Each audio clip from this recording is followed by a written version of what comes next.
Okay, हरे कृष्णा जी। तो अभी recording on हो गई है जी। तो मैं ये कह रहा था कि आज से 200 साल पहले जब हमारे देश में गुरुकुल चलते थे, तो उस समय ये सारी चीजें पढ़ाई जाती थी, जैसे ऋग्वेद है, यजुर्वेद है, सामवेद है, अथर्ववेद है। और इसके अनुसार फिर जितने भी बच्चे होते थे वह व्याकरण है या फिर राजनीति है, और इसमें वो माहिर हो जाते थे। और फिर आज से अब 200 साल पहले अगर आप भारत का इतिहास देखोगे, तो उस समय भी हमारे देश पे मुगलों का राज्य था। लेकिन मुगलों ने एक अच्छा कार्य ये किया था कि उन्होंने कभी हमारे धर्म ग्रंथ में कभी हाथ नहीं लगाए। लेकिन अंग्रेज जब 200 साल पहले हमारे भारत में आए, तो उन्होंने सबसे पहले हमारे जो धर्म ग्रंथ हैं, वेद पुराण है, उनको फाड़ कर फेंक दिए, या फिर इनको सिलेबस से अलग कर दिया। और इसका नतीजा ये हुआ कि हमारे देश में फिर ये सब चीजें, है ना, भ्रष्टाचार है या जो भी है, वो हम बढ़ गया। तो कहने का अर्थ है कि अ, ये सारी चीजें भागवत में लिखी गई है। जैसे कि अ, पंचम वेद, पुराणों में, पुराणों को पंचम वेद कहते हैं। पुराणों। और वेदों के 4 खंडों में विभाजित हो जाने के पश्चात पैल ऋषि, तो सब लोग लिखिए इसमें कि ऋग्वेद के आचार्य कौन बने? पैल ऋषि। ओके। तो ये पैल ऋषि किसके शिष्य थे? पैल ऋषि ये वेद व्यास के शिष्य थे। वेद व्यास। ओके। और यजुर्वेद में एकमात्र वैशंपायन यशस्वी हुए। वैशंपायन ये यजुर्वेद के आचार्य हैं। फिर अथर्व, अथर्व के आचार्य हुए, अगला श्लोक 22वां, सुमंतु मुनि अंगिरा जी, अंगिरा ऋषि बने अथर्ववेद के आचार्य। और मेरे पिता मतलब किसके पिता? तो सूत गोस्वामी के पिता रोमहर्षण सूत, इनको पुराण तथा इतिहास सौंपे गए। ठीक है, इनको पुराण तथा इतिहास सौंपे गए। जो लोग मुझे स्क्रीन में नहीं दिख रहे हैं, मैं उनको रिमूव कर रहा हूँ। ठीक है, तो थोड़ा सा फिर ध्यान रखिए, बाद में आप लॉगिन नहीं कर पाओगे। अभी हम लॉगिन रिस्ट्रिक्टेड किया है ना, कि पहले आपको पूछा जाएगा फिर आप एक्सेप्ट होंगे। तो इसके लिए आप अभी डायरेक्टली एंट्री नहीं कर सकते। तो थोड़ा सा आप ध्यान रखिए। अगर आप बहुत सिंसियर हैं तो ही हम आपको अलाउ करेंगे। ठीक है, अगर आप सिंसियर नहीं है क्लास रिपोर्टिंग में, इन चीज़ों में, तो हम फिर आपको अलाउ नहीं करेंगे। ठीक है, ये थोड़ा सा आप इसको नोट कीजिए जी। गुरु जी हमको तो आता नहीं है। तो आप सीख लीजिए प्रभु जी, है ना, कहीं से।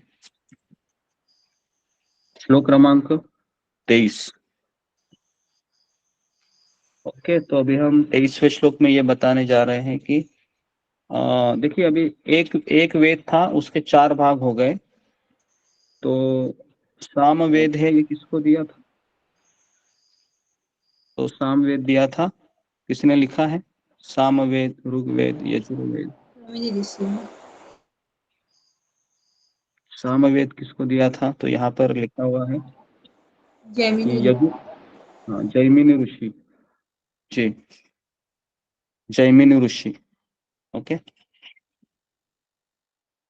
सामवेद है वह जैमिनी ऋषि को दिया गया है। और ऋग्वेद है वह, ऋग्वेद है वह किसको दिया था? तो पैल ऋषि। यजुर्वेद दिया था वैशंपायन, और सामवेद ऋग्वेद 4 वेद होते हैं ना। यजुर्वेद दे दिया, अथर्ववेद दिया किसको? अंगिरा मुनि को। ठीक है, 4 हो गए जी, तो 4 हो गए। और एक चीज है जो पूछा जा रहा है कि आप 9:15 तक ही हम लॉगिन लेंगे, है ना। 9:15 के बाद फिर हम किसी को एंट्री नहीं देंगे। इसको भी आप नोट कीजिए। कोई भी कभी भी आएगा, कभी भी जाएगा, तो ऐसे भी नहीं होगा। ठीक है, चाहे 15-20 लोग भी आए, लेकिन आपको एक थोड़ा सा एक सिस्टम को फॉलो करना जरूरी है। ठीक है, तो कल 9 बजे लिंक खुलेगा, 9:15 को लिंक बंद हो जाएगा। ठीक है, तो इस तरह से आज तो मैं एक्सेप्ट कर रहा हूँ, है ना। कुछ कुछ लोग अभी भी आ रहे हैं, तो ये गलत स्टैंडर्ड है, तो ऐसा नहीं होना चाहिए। श्लोक क्रमांक 23। अभी देखिए, एक वेद के 4 विभाग हो गए, है ना। 5वां इतिहास पुराण किसको दिए थे? जी, कौन बताएगा? फिंगर को रेस कीजिए। इतिहास और पुराण किनको सौंपे गए थे? और ये 4 वेद जरा किसने लिखा है अच्छे से सिस्टमेटिक तरीके से? फिंगर को रेस कीजिए।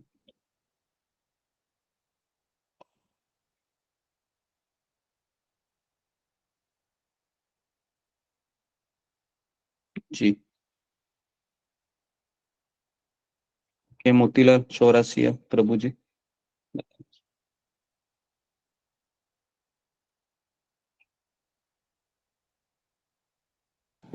म्यूट है प्रभु जी, आवाज। हाँ, म्यूट है, म्यूट है। आप इतिहास पुराण लिख सकते रोमहर्षण सूत, हाँ जी। हाँ, और बाकी के 4 जरा आप अच्छे से बताएंगे।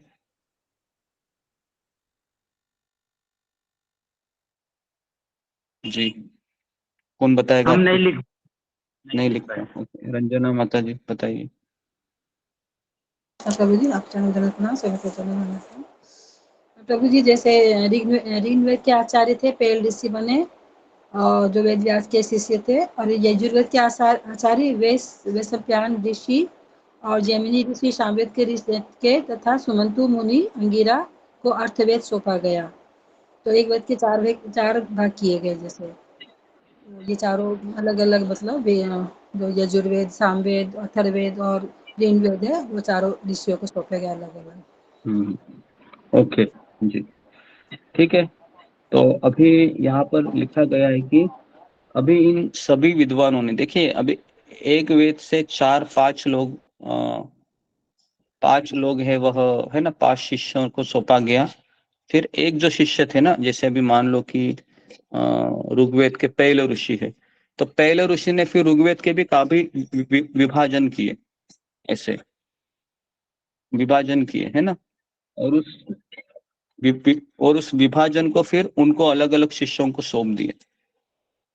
आई बात समझ में? तो ऐसे एक वृक्ष से कई सारी शाखाएं निकल गई ऐसे। ठीक है, तो कितने लोगों को ये उदाहरण समझ में आया? फिंगर को रेज कीजिए। कितने लोगों को ये उदाहरण समझ में आया कि एक जो शाखा है उससे अलग अलग शिष्यों को सौंपा गया? वेद व्यास वो शाखा है, पहले ऋषि अंगिरा मुनि, फिर ये वैशंपायन, जैमिनी, ये अलग अलग उनकी ये शाखा है 4, है ना। और उन चारों से फिर 8, 8 से 16, तो इस तरीके से ये बढ़ता गया फिर, है ना। इसको कहते हैं गुरु शिष्य परंपरा। ठीक है, सबको समझ में आया ये उदाहरण? हाँ, इस उदाहरण को अच्छे से समझिए। ठीक है, अभी श्लोक क्रमांक 23 पे अभी हम है। ठीक है, त एत ऋषयो वेदम स्वयं स्वम व्यसन्न ने कथा शिष्य शिष्य प्रशिष्य तत्शिष्य। शिष्य मतलब शिष्य, प्रशिष्य मतलब शिष्यों के शिष्य, और तत्शिष्य मतलब उनके भी शिष्य,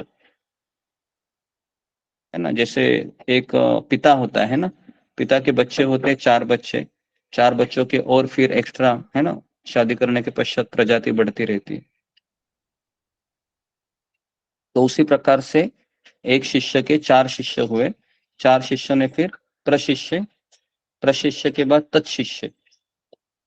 तो इन सब विद्वानों ने अपनी पारी में उन्हें सौंपे गए वेदों को, और अपने अनेक शिष्य प्रशिष्यों तथा उनके भी शिष्यों को प्रदान किया, और इस प्रकार वेदों के अनुयायियों की अपनी अपनी शाखाएं बनी, है ना। तो आज भी हमारे भारत में मुझे याद है कि 4-5 यूनिवर्सिटी है जहां पर वेदों को सिखाया जाता है। आप में से किसी को पता है कि वेदों को सिखाया जाता है यूनिवर्सिटी में आज भी, है ना। ऐसे कुछ संस्थाएं आज भी है, अगर आप कोई पढ़ाना चाहते हैं, है ना। उसमें ऋग्वेद सामवेद यजुर्वेद ये सब पढ़ाते हैं। अगर कोई जानना चाहते हैं तो फिर लेकिन ये सारी चीजें वेद पढ़कर भी एक चीज हमारे भीतर प्रवेश होती है, वो है अहंकार आता है वेद पढ़ के कि मैं बहुत ज्ञानी बन गया। लेकिन अगर हम भक्ति मार्ग में भागवत और गीता पढ़ेंगे तो अहंकार आने की संभावना नहीं होती। ठीक है, तो इसका हम 23 का तात्पर्य हम पढ़ेंगे जी। कितने लोगों के पास भागवतम है? फिंगर को रेज कीजिए। भागवतम आप खरीद लीजिए, हाँ, क्योंकि रोज भागवतम अभी होगा। अगर आपके पास नहीं है तो आप भागवतम पढ़िए जी। जी शुभांगी पाठक जी, इसका तात्पर्य पढ़िए 23 का।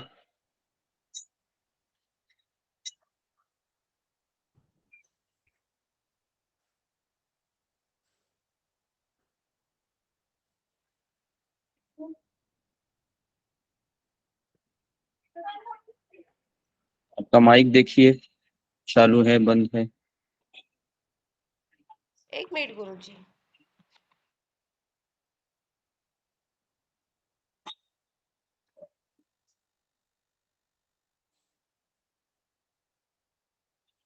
ठीक है, रहने दो। नेक्स्ट गौरी राठौड़, तुम पढ़ो। हरे कृष्ण गुरु जी, दंडवत प्रणाम। हरे कृष्ण गुरु जी, आवाज आ रही है? आ रही है। इन सब विद्वानों ने अपनी पारी में उन्हें सौंपे गए वेदों को अपने अनेक शिष्यों प्रशिष्यों तथा अनेक भी शिष्यों को प्रदान किया, और इस प्रकार वेदों के अनुयायियों की अपनी अपनी शाखाएं बनी। तात्पर्य: ज्ञान के मूल स्रोत वेद है। संसारी या दिव्य ज्ञान की कोई ऐसी शाखा नहीं है जो वेदों के मूल भाष्य से संबंधित न हो। उन्हें सामान्यतः विभिन्न शाखाओं के रूप में विकसित कर लिया गया है। मूलतः वे महान सम्माननीय एवं विद्वान आचार्य द्वारा बनाई गई, दूसरे शब्दों में वैदिक ज्ञान विभिन्न गुरु शिष्य परंपराओं द्वारा भिन्न भिन्न शाखाओं में विभाजित होकर समस्त विश्व में वितरित किया गया। अतः वेदों के परे स्वतंत्र ज्ञान का दावा कोई नहीं कर सकता। हरे कृष्ण। ओके, थोड़ा सा पढ़ते समय थोड़ा सा धीरे धीरे पढ़िए ना, ताकि सबको समझ में भी आना चाहिए। तात्पर्य: ज्ञान के मूल स्रोत वेद है। ठीक है, तो वेद है ये नॉलेज के मूल स्रोत है, मतलब फाउंडेशन कह सकते हैं। तो संसारी या दिव्य ज्ञान की कोई ऐसी शाखा नहीं है जो वेदों के मूल भाष्य से संबंधित न हो।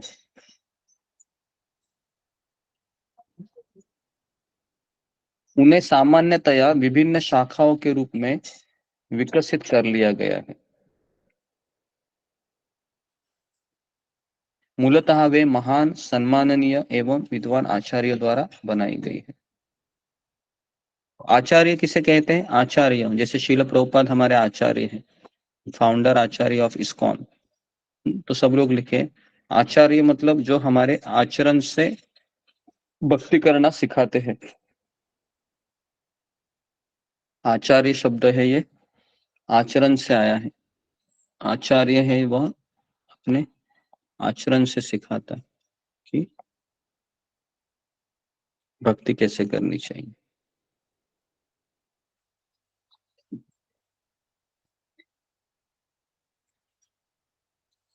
ठीक है जी।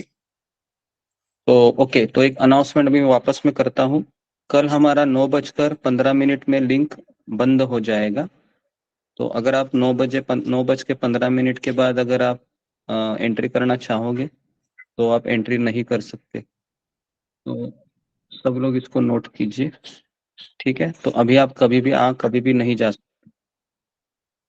और अगर आपको फिर नहीं आपको एंट्री मिल रही है तो फिर आप रिकॉर्डिंग सुनिए या फिर आप अगले दिन समय पर आ जाइए, ठीक है। क्योंकि अभी हमने एंट्री रेस्ट्रिक्टेड कर दी है, तो इसलिए अभी हम 9:15 या 9:20 मैक्सिमम 9:20 के पश्चात हम अलाउ नहीं करेंगे, क्योंकि अभी हम एंट्री है वो रेस्ट्रिक्टेड किए हैं, है ना। रेस्ट्रिक्टेड का अर्थ है कि जिस तरह से आप स्कूल में सब लोग गए होंगे ना, स्कूल में आप कभी भी आ सकते हैं, चलो अपनी मर्जी से। 9 बजे का टाइमिंग है, 9:30 पौने 10 बजे से नहीं आ सकते हैं ना। आपको एक 10 मिनट 5 मिनट टीचर अलाउ कर देती है, मैंने तो आपको 20 मिनट दिए हैं, है ना। तो 9:20 तक आप आ जाइए, ठीक है। और 10 बजे तक रहिए, जो भी आपकी इच्छा है, ठीक है। और उसके पश्चात फिर जी, उसके पश्चात फिर हम किसी को एंट्री नहीं देंगे। और दूसरा नियम ये है कि आपका कैमरा अच्छे से ऑन होना चाहिए, जैसे नमिता शाह माता जी का हमेशा अच्छे से ऑन नहीं होता है, ऑन होने के पश्चात भी दिखाई नहीं देता। ये सब है, ये सब भी हम बंद करेंगे चीजों को, एक सिस्टमेटिकली होना चाहिए, है ना। शस्त्र ऐसा अभी नहीं चलेगा। नहीं तो अगर आपको नहीं है एक्सेस तो आप रिकॉर्डिंग सुनिए, रिकॉर्डिंग हमारा आता रहेगा रात को। गुरुजी दंडवत प्रणाम। जी गुरुजी जैसे बीच में कभी कॉल आ जाता है तो ऑटोमेटिक डिस्कनेक्ट हो जाता है, ग्रुप से हम अलग हो जाते हैं। मैं वही कह रहा हूँ कि कैसे कॉल अगर ज्यादा इम्पोर्टेंट है तो फिर आप उसको ले लीजिए, अगर आप कभी भी उसको कर सकते हैं तो बाद में भी आप ले सकते हैं, है ना। तो ये डिस्कनेक्ट सब कॉल चीजें हैं। आते ही डिस्कनेक्ट हो जाता है। हाँ तो मैं वही कह रहा हूँ, ये डिस्कनेक्ट हो रहा है तो फिर वापस आप आ जाइए, एंट्री कीजिए, है ना। हम आपको अलाउ करेंगे जी अगर आप 9:15 के पहले आए हैं तो, ठीक है। ठीक है गुरुजी, हरे कृष्ण। तो इस चीज को आप थोड़ा सा नोट जी आज हम कीजिए। 9:03 पर ही ज्वाइन हो रहे थे, नहीं हुए ही नहीं। हाँ वो बहुत इसलिए बाद नहीं में। हो रहा है, जी जी जी, इसलिए नहीं हो रहा है कि अभी हम एंट्री रेस्ट्रिक्टेड किए है ना। जब तक मैं लॉगिन ना हूँ, अभी पहले मैं आऊंगा सबसे पहले, है ना, उसके बाद फिर आप लोग आएंगे। तो इस तरीके से अभी चलेगा सत्र। तो शायद मैं थोड़ा 5 मिनट लेट भी हो जाऊं, तो 9:05 तक आप, है ना, राह देखिए। हाँ हम आपको अलाउ करेंगे जैसे ही मैं आ गया। प्रभु जी एक अनाउंसमेंट और करना था प्रभु जी, करूँ अभी एक लास्ट में? मिनट मैं करता हूँ उसको। हाँ दूसरी चीज है कि, हाँ और एक चीज है कि 9:05 में हम गुरु पूजा करेंगे, अगर समय मिला तो। नहीं तो हम डायरेक्ट क्लास को शुरू करेंगे, हाँ। और 10 बजे बराबर क्लास बंद होगा, है, जैसा कि अभी। ओके, 9:51 गुरु ओके। पूजा जरूरी है। तो ये सब चीजें मैं आपको बता रहा हूँ अभी थोड़ा सा, है ना। और ये फॉर्मेट गीता क्लास को भी रहेगा। भगवत गीता क्लास में भी 3 बजे लॉगिन होके 3:15 एंट्री रेस्ट्रिक्टेड होगी, 3:20 तक मैक्सिमम। और उसके पश्चात आप साइन नहीं कर सकते, फिर आप रिकॉर्डिंग सुनिए या फिर आप अगले दिन समय पे ज्वाइन कीजिए, ठीक है, ताकि ये सिस्टम बना रहे अच्छे से। और आपका कैमरा भी अच्छे से ऑन होना चाहिए ताकि हमको ये समझे कि आप सही में पार्टिसिपेट कर रहे हैं, आप सिंसियर हैं, या फिर आप ऐसे ही आ रहे हैं। तो मुझे ऐसे ही आने वाले लोग नहीं चाहिए, मैं खुल्लम कह रहा हूँ। जिनको सिंसियर है वही आए, नहीं तो आप रिकॉर्डिंग सुनिए, ठीक है। तो ये एक चीज मैं आपको बता रहा हूँ। तो थोड़ा सा आप उसमें ये कीजिए, नहीं तो फिर आप कैसा होगा, फिर वो एक अलग ही लाइफस्टाइल आप जी रहे हैं फिर। हाँ अगर कोई वर्किंग है ना, और मुझे ऐसा लगता है कि वो बहुत ही सिंसियर है तो मैं उनको अलाउ करूंगा, ठीक है। अगर वो सही में जपा क्लास में भी आते हैं, अगर वो वर्किंग है ना, तो फिर हम उसको उसको हम कुछ कंसेशन दे सकते हैं, ठीक है। लेकिन जो लोग घर में रह रहे हैं उनको तो कंपलसरी है कि आप, है ना, कैमरा वगैरह सब ऑन रखना सही, ठीक है। तो ये कुछ अनाउंसमेंट थी जो मुझे आपको कहनी थी। ठीक है। प्रभु और जी ये ना, आपको बोला था ना मेरे को वो सबको वो मैं, प्रभु जी बोलने के लिए। नहीं नहीं, वो मैं बाद में बता देता हूँ, है ना। जी ठीक है, ओके। हरे कृष्णा प्रभु, दंडवत प्रणाम। प्रभु जी जपा क्लास में तो 3 बजे तक लॉगिन कर सकते हैं ना? हाँ हाँ, जपा क्लास, हाँ जपा क्लास हमेशा खुला रहेगा। जपा क्लास में कोई रेस्ट्रिक्शन नहीं रहेगा, ठीक है। जपा क्लास में कोई रेस्ट्रिक्शन नहीं रहेगा, लेकिन जपा क्लास में भी अभी हम धीरे धीरे ये कैमरा ऑन वाला प्रोसेस धीरे धीरे हम शुरू करेंगे। तो ये सारी चीजें इसलिए सिस्टमेटिक होगी ताकि थोड़ी सिंसेरिटी बनी रहे हमारी। और आप 4:15 में, लेकिन रेस्ट्रिक्शन, ठीक है। जपा क्लास में अभी हर एक व्यक्ति है, अलग अलग समय होता है सोने का, तो हम जपा क्लास में ये नियम नहीं बनाते हैं।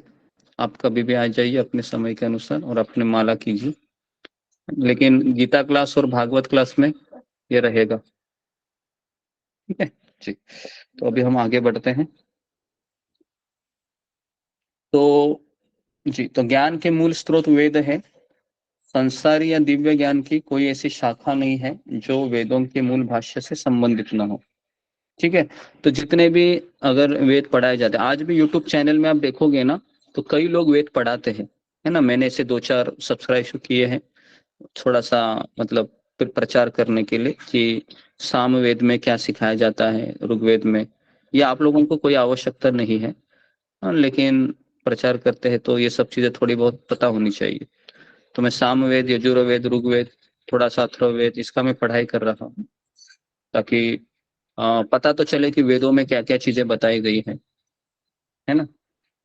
तो लेकिन अगर आप आपके बच्चन को, है ना, अगर वो इंटरेस्टेड है तो उनका वेद पढ़ाने की कोशिश कीजिए। लेकिन वेद पढ़ाने से भी अच्छा है कि आप भागवत पढ़िए उनको। भागवतम में 12 स्कंद है, भागवत पढ़ेंगे तो वो पूरा ही परिपक्व हो जाएगा। मैं एक माँ को जानता हूँ, उनका नाम है हिज ग्रेस अरुंधति माता जी, हर ग्रेस। तो उसने अपने 2 बच्चों को स्कूल में नहीं भेजा, उसने अपने बच्चों को स्कूल में नहीं भेजा। अमेरिका में रहने वाली है वो माता जी, उसके हस्बैंड भी भक्त ही है, अमेरिका में रहने वाले हैं। तो उन्होंने अपने दोनों बच्चों को, गोपाल नाम था एक का, दूसरे का नाम था माधव करके ऐसा नाम था जी। तो इन दोनों को उन्होंने उसकी माँ ने भागवतम घर घर में बैठकर सिखाया। और जो सिलेबस होता है ना, मैथ, साइंस, हिस्ट्री, इसके लिए उन्होंने क्लासेस लगवाए बाहर से। तो इसका नतीजा ये हुआ कि वो 7th स्टैंडर्ड में था तभी उसने 10वीं का एग्जाम दे दिया, इतना उसका दिमाग तेज हुआ। ये ट्रू स्टोरी बता रहा हूँ मैं आपको, ये हवा में नहीं बोल रहा हूँ मैं, है ना। वो अभी भी व्यक्ति है। और जब 10वीं स्टैंडर्ड में हुआ तो उसने ग्रेजुएशन का एग्जाम क्लियर किया। और जब वह ग्रेजुएशन के लेवल में था तो उन्होंने पीएचडी का एग्जाम क्लियर किया, है ना। तो आप ऐसा मत समझिए कि वेद शास्त्र पढ़ के लोग व्यक्ति है वो, है ना, निठल्ला हो जाता है। ये गलत सोच है। अगर आप शास्त्रों को पढ़ाई करेंगे तो आपका दिमाग तेज हो जाएगा, ठीक है। तो ये मैंने कुछ चीजें आपसे शेयर की। तो श्लोक क्रमांक 24 लेता हूं मैं। यहाँ तक किसी का कुछ सवाल है, कुछ पूछना है आपको भागवतम की कक्षा के, या नहीं भागवतम का ये जो अभी हम चर्चाएं कर रहे हैं इसके बारे में?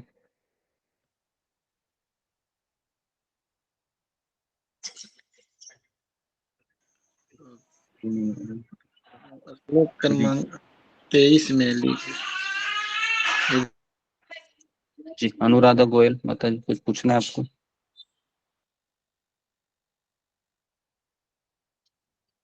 जी जी, सब लोग अपने फिंगर को देखिए, किसी ने अगर ऑन किया है गलती से, ठीक है। किसी का कुछ नहीं है तो ओके। थोड़ा सा आज हमारा ये जो सिलेबस है थोड़ा सा कम हो गया है, तो मैं 24वां श्लोक कवर करता हूँ। थोड़ा 10 मिनट एक्स्ट्रा बोल देता हूँ मैं, क्योंकि हमारा रिकॉर्डिंग भी बहुत देरी से ऑन हुआ तो उसमें समय चला गया हमारा। और दूसरा है कि कुछ अनाउंसमेंट करने में भी समय चला गया। तो मैं एक श्लोक है अच्छे से लेता हूँ, श्लोक क्रमांक 24 में,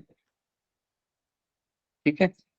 ते एव वेदा दुमैधै हार्यन्ते पुरुष यत् एवं चकार भगवान व्यास कृपण वत्सल। ठीक है। इस प्रकार अज्ञानी जनसमूह पर अत्यंत कृपालु ऋषि व्यासदेव ने वेदों का संकलन किया, जिससे अल्प बुद्धि वाले मनुष्यों भी उनको आत्मसात कर सके। तात्पर्य वेद एक है, यहाँ पर अनेक शाखाओं में इसके विभाजन के कारणों की व्याख्या की गई है। ठीक है। वेद एक ही है। समस्त ज्ञान का बीज वेद ऐसा विषय नहीं है जिसे कोई सामान्य व्यक्ति आसानी से समझ सके। इसको जरा अंडरलाइन कीजिए, इसको अंडरलाइन कीजिए कि समस्त ज्ञान का बीज वेद ऐसा विषय नहीं है जिसे कोई भी सामान्य व्यक्ति आसानी से समझ सके। तो आसानी से समझ सकने वाली बात नहीं है। तो ऐसा प्रतिबंध है कि जो सुपात्र ब्राह्मण नहीं,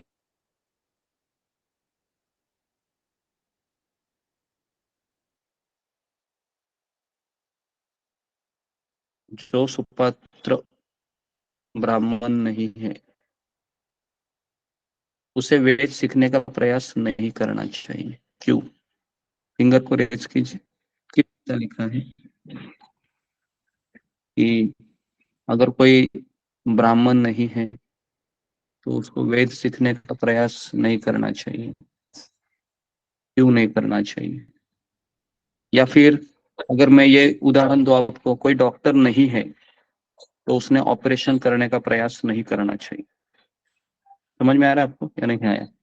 अगर कोई डॉक्टर नहीं है ना, उसने कोई पढ़ाई नहीं की है, तो क्या वो ऑपरेशन थिएटर में जा सकता है?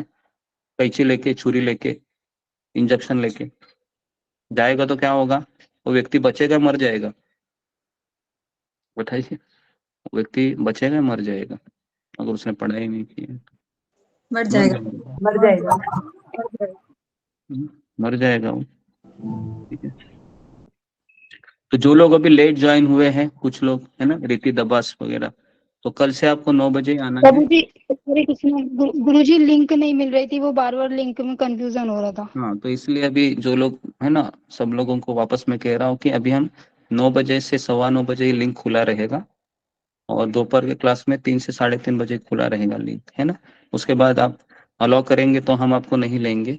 ठीक है। तो इसके लिए आप समय पे ज्वाइन कीजिए सारे लोग। ठीक है। ठीक। दूसरी बात है कि यहाँ पर मैंने एक जो सवाल पूछा कि जो ब्राह्मण नहीं है ना, या अपने क्या बोल सकते हैं, ब्राह्मण का अर्थ है कि जो अपना पूरा जीवन है वह उस चीज के लिए समर्पित हो और उसका एक लाइफस्टाइल हो, है ना, वो वेद शास्त्रों में पारंगत हो, तो उसी व्यक्ति ने वेद सीखने का प्रयास करना चाहिए। अगर सामान्य व्यक्ति है, जैसे कोई शूद्र है या वैश्य है या क्षत्रिय है, उसने वेद सीखने का प्रयास क्यों नहीं करना चाहिए? ये मेरा सवाल है यहाँ पर। फिंगर को रेज कीजिए जी।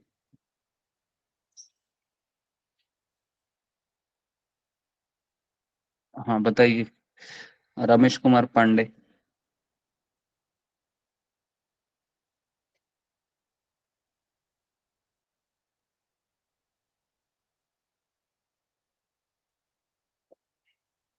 या फिर शैलेश सिंह।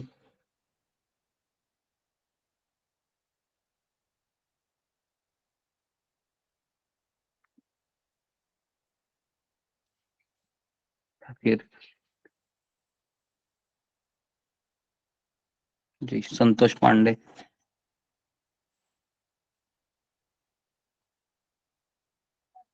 आवाज आ रहा है कि मेरा नहीं आ रहा है? आवाज मेरा? मेरा आ रहा, आवाज आ रहा। हाँ, अभी आ रहा है। हाँ, हरे बोलिए। कृष्ण गुरु जी, दंडवत प्रणाम। सभी भक्तों को दंडवत प्रणाम।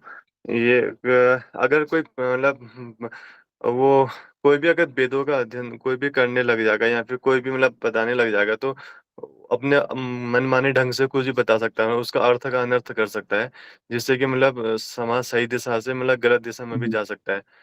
तो यही एक रीजन है, इसलिए ब्राह्मण उसको बोला गया जिसको उसका सही नॉलेज हो। जैसे डॉक्टर को हो तो वही ऑपरेट कर सकता है, तो वैसे ही वो भी। जी जी, वेरी गुड। तो सबको समझ में आ रहा है ये उत्तर कि जो देखो, वेद पढ़ने के लिए एक उचित योग्यता होना आवश्यक है, जैसे वो ब्राह्मण हो और वेद, और डॉक्टर अगर बनना है तो उसको भी पढ़ाई करनी पड़ती है। लेकिन आजकल हम देखते हैं कि डॉक्टर भी, है ना, किडनी बेचने का काम करते हैं, या फिर जैसे अभी कुछ कोलकाता में हुआ है ना, वो भी डॉक्टर ही है सब, जो है ना बॉडी के ऑर्गन बेच रहे हैं। क्या कहे अभी, है ना। तो मैं तो यही समझूंगा कि डॉक्टर का पढ़ाई भी, है ना, जितने भी पढ़ाई है सब में एक इंटरनल नॉलेज देना चाहिए, है ना। जैसे पता है कि जब पुलिस की नौकरी करते हैं तो कसम खानी पड़ती है ना, हम देश के लिए मर मिटेंगे करके खाते हैं, है ना, खाते होंगे, पुलिस के पढ़ाई में सब होता है। तो उसको कहते हैं कि ये कहते हैं उसको कि कोई भी हम प्रोफेशन को अपनाते हैं तो उसके कुछ कायदे कानून होते हैं, कुछ मनोभाव होते हैं। तो उसी तरीके से जब हम शास्त्रों को पढ़ाई करते हैं तो हमें ये कसम खानी चाहिए कि हम, है ना, केवल शास्त्र का ही बात करेंगे, यहाँ पर अपने मन का कोई अर्थ नहीं लगाएंगे। तो इसके लिए हम प्रभुपाद जी के तात्पर्य ही पढ़ते हैं, है ना। हम यहाँ पर कोई भी ऐसे, मैं अपना मन का कुछ भी चीज नहीं बताता हूँ, बस प्रभुपाद का कोई भी चीज अगर एक्सप्लेन करता हूँ मैं उदाहरण देकर, नहीं तो मेरे से बहुत बड़ा अपराध हो जाएगा, आप लोगों को मैं गुमराह नहीं कर सकता, है ना जी। तो ये सब चीजें हैं जो, अगर कोई ब्राह्मण नहीं है, अगर वो मान लो कि वैश्य है और अगर वो शास्त्र पढ़ेगा तो क्या होगा बताइए। अगर वो बिजनेसमैन है, वैश्य मतलब बिजनेसमैन, ये दुकान वाला है, अगर वो वेद पढ़ेगा तो क्या करेगा वो, या वो समाज को शिक्षा देगा या अपना पेट भरेगा अच्छे से। समाज को शिक्षा नहीं देगा, वो अपना पेट भरेगा, बराबर है। या उसका मैनिपुलेशन करेगा वो, मैनिपुलेशन मतलब अपना ही अर्थ लगाएगा, सोचेगा कि जैसे कुछ लोग कहते हैं ना, भगवत गीता क्या है, भगवत गीता ये कर्म योग है ना। कृष्ण ने गीता में क्या कहा है, कर्मण्यवाधिकारस्ते, बस यही बोलते हैं भारत में लोग, कर्म करो कर्म करो कर्म करो कर्म करो कर्म करो, है ना। लोग कहते हैं कि कहाँ गीता में बताया है माला करना चाहिए, कृष्ण तो कर्म करने के लिए कहते हैं। वैसे कई लोग हैं वो अपने ही मनगढ़ंत बातें बनाकर गीता का निष्कर्ष निकालते हैं, ठीक है। तो मनुष्य का दूसरा वर्ग उसे उन जाति वालों पर अन्याय बताता है जो ब्राह्मण कुल में जन्म नहीं ले पाते हैं। तो पहले, आज से 500 साल पहले कितने लोगों ने सुना है कि अगर ब्राह्मण है कोई, है ना, वह शूद्र के नजदीक नहीं जाता है, और अगर शूद्र ने उसको टच किया तो उस ब्राह्मण को नहाना पड़ता है। सुना है आपने, ये सब चीजें पहले होती थी, है ना, 400-500 साल पहले की बात कर रहा हूं मैं। तो ये सब अच्छा है या गलत है, सब चीजें, इसको जातिवाद कहते हैं, सब गलत चीजें हैं। किसी को टच करने से थोड़ी ना आप अशुद्ध हो जाते हो, है ना। तो शूद्र ने ब्राह्मण को टच किया, या किसी की परछाई अगर ब्राह्मण के ऊपर पड़ी, है ना, तो वो ब्राह्मण इतने घमंडी हो गए थे ना कि वह कोई अगर व्यक्ति आता है ना सामने से, उसको ऐसे करे, छिट छिट छिट, भाजो, हो जाओ, दूर हो जाओ, दूर हो जाओ, है, नहीं तो मैं पदभ्रष्ट हो जाऊंगा या फिर मैं अशुद्ध हो जाऊंगा। तो इस तरीके से कुछ सालों पहले ब्राह्मणों ने अपने आप को, है ना, जातिवाद के नाम पर, है ना, बहुत बड़ा चीज किया था कि, है ना, हम श्रेष्ठ है, अहंकार। इसके लिए वेद पढ़ाई करके एक चीज हमारे में आती है, वो क्या है, वेद शास्त्र पढ़ाई करके हमारे अंदर अहंकार आता है, क्योंकि वो गुरु के आश्रय में है क्या, वो नहीं है, अपने मन से पढ़ाई कर रहे हैं, तो इसके लिए उसमें अहंकार। तो इसके लिए वेद शास्त्र अकेले पढ़ने चाहिए, तो इसका उत्तर है नहीं, अकेले मत पढ़िए, है ना। इसलिए हम प्रभुपाद के तात्पर्य पढ़ रहे हैं, है ना। भागवतम में प्रभुपाद ने तात्पर्य लिखे हैं समझने के लिए। तो अगर कोई व्यक्ति ब्राह्मण कुल में जन्म लेता है, ठीक है, ब्राह्मण कुल में जन्म लेता है, और अगर वो ब्राह्मण का पढ़ाई नहीं करता है, तो क्या हम उसे ब्राह्मण बोल सकते हैं, तो इसका उत्तर है नहीं, है ना, बराबर है। अगर कोई डॉक्टर का लड़का है ना, और अगर वो पढ़ाई नहीं करता है डॉक्टर की, तो क्या हम उसको बोलेंगे, अरे आपके पिताजी अभी गुजर गए हैं, आप डॉक्टर के बेटे हैं ना, आओ जरा मेरे बेटे का ऑपरेशन करे, क्या हम बोल सकते हैं इसे? नहीं ना, नहीं तो हमारा ही बेटा मर जाएगा फिर। उसका कहने का अर्थ है कि वो पढ़ाई भी होना चाहिए। केवल किसी कुल में जन्म लेने से आप उस योग्यता को प्राप्त नहीं कर सकते। तो रजोगुनी तथा तमोगुनी मनुष्य वेद को विषय को नहीं समझ पाते, इसको अंडरलाइन कीजिए। रजोगुनी तथा तमोगुनी मनुष्य वेद के विषय को नहीं समझ पाते। जी, वेदों का निष्कर्ष है वह किसमें लिखा है? 15वें अध्याय के 15वां श्लोक। जी, अगर आपके पास भगवत गीता है, अभी किसके पास भगवत गीता है तो जरा खोलिए और 15वां अध्याय का 15वां श्लोक पढ़िए थोड़ा सा। अगर आपके पास भगवत गीता है, 15वें अध्याय का 15वां श्लोक का अनुवाद पढ़िए केवल, तो उसमें वेदों का निष्कर्ष बताया है भगवान कृष्ण ने। पढ़ो मुझे वो। हाँ पढ़ो। 15वें अध्याय का 15वां श्लोक। मैं प्रत्येक जीव के हृदय में आसीन हूँ और मुझ में से ही स्मृति, ज्ञान तथा विस्मृति होती है। मैं ही वेदों के द्वारा जानने योग्य हूँ। निसंदेह मैं वेदांत का संकलन करता तथा समस्त वेदों का जानने वाला हूँ। तात्पर्य है परमेश्वर। तात्पर्य मत पढ़िए जी। तो अभी आखिरी लाइन क्या पढ़ा कि वेदों का निष्कर्ष क्या है कि कृष्ण को जानना। ठीक है जी। तो जो मनुष्य रजोगुनी तथा तमोगुनी है वे श्री भगवान को बहुत कम समझ पाते हैं। सत्य युग में प्रत्येक व्यक्ति सत्वगुणी होता था। सत्य युग में प्रत्येक व्यक्ति सतोगुणी होता था। धीरे धीरे त्रेता तथा द्वापर युगों के सत्वगुण में ह्रास होता गया और जनता भ्रष्ट होती गई। आधुनिक युग में सत्वगुण शून्य है, इसको जरा अंडरलाइन कीजिए। आधुनिक युग में सत्वगुण शून्य है। आधुनिक युग में सत्वगुण शून्य है।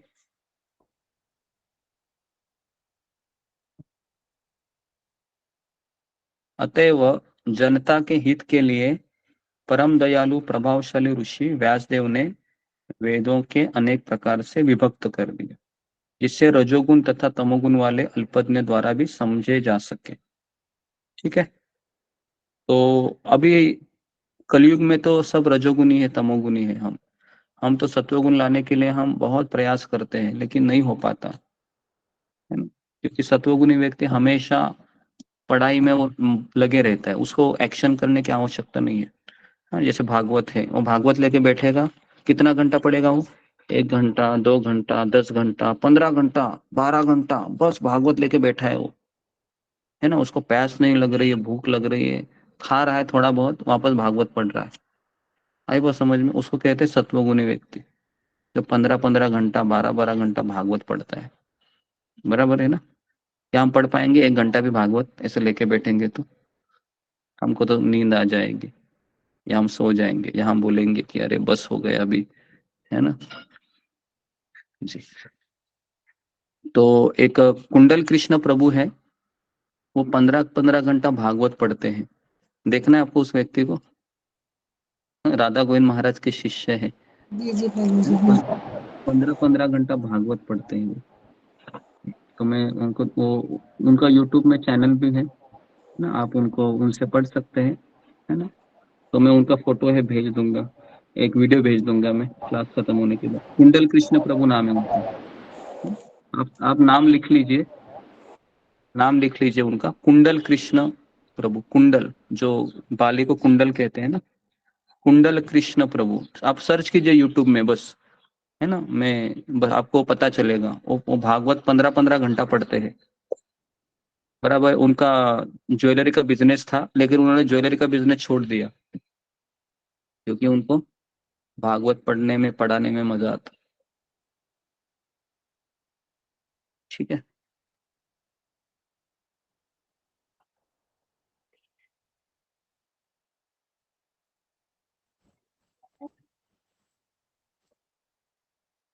ओके, कुंडल कृष्ण प्रभु नाम है उनका, तो आप थोड़ा यूट्यूब में जाके उनको सर्च कीजिए।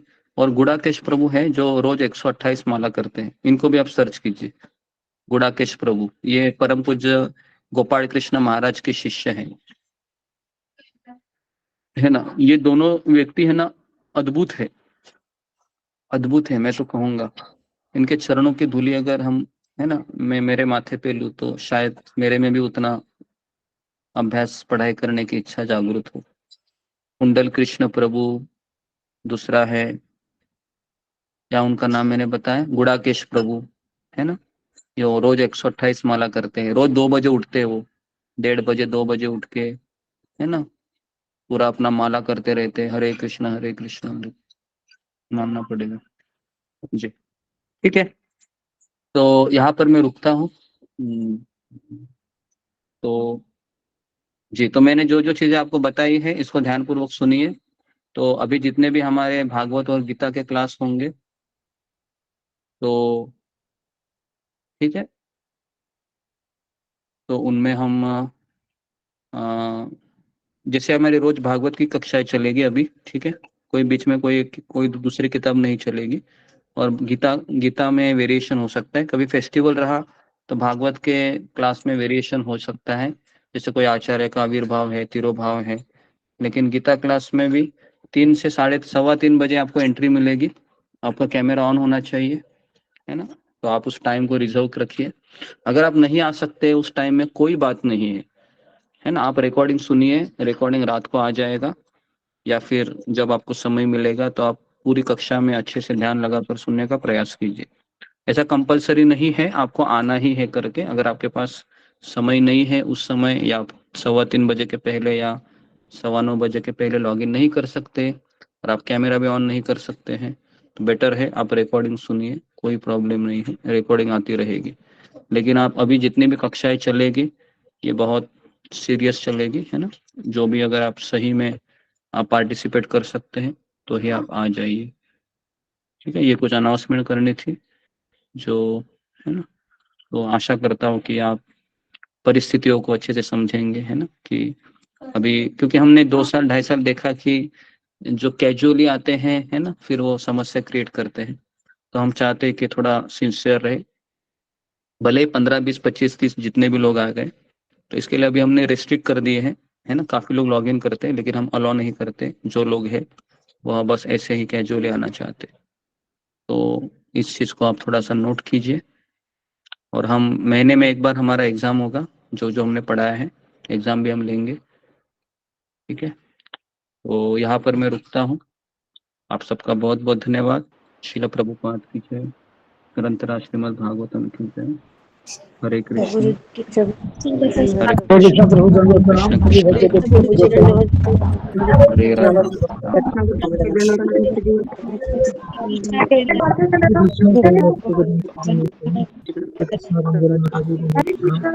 हरे कृष्ण आशा माता जी धन्यवाद। हरे कृष्ण सुश्री माता जी धन्यवाद प्रणाम। हरे कृष्ण हरे कृष्ण गौर माता जी धन्यवाद प्रणाम। हरे कृष्ण सभी भक्तों को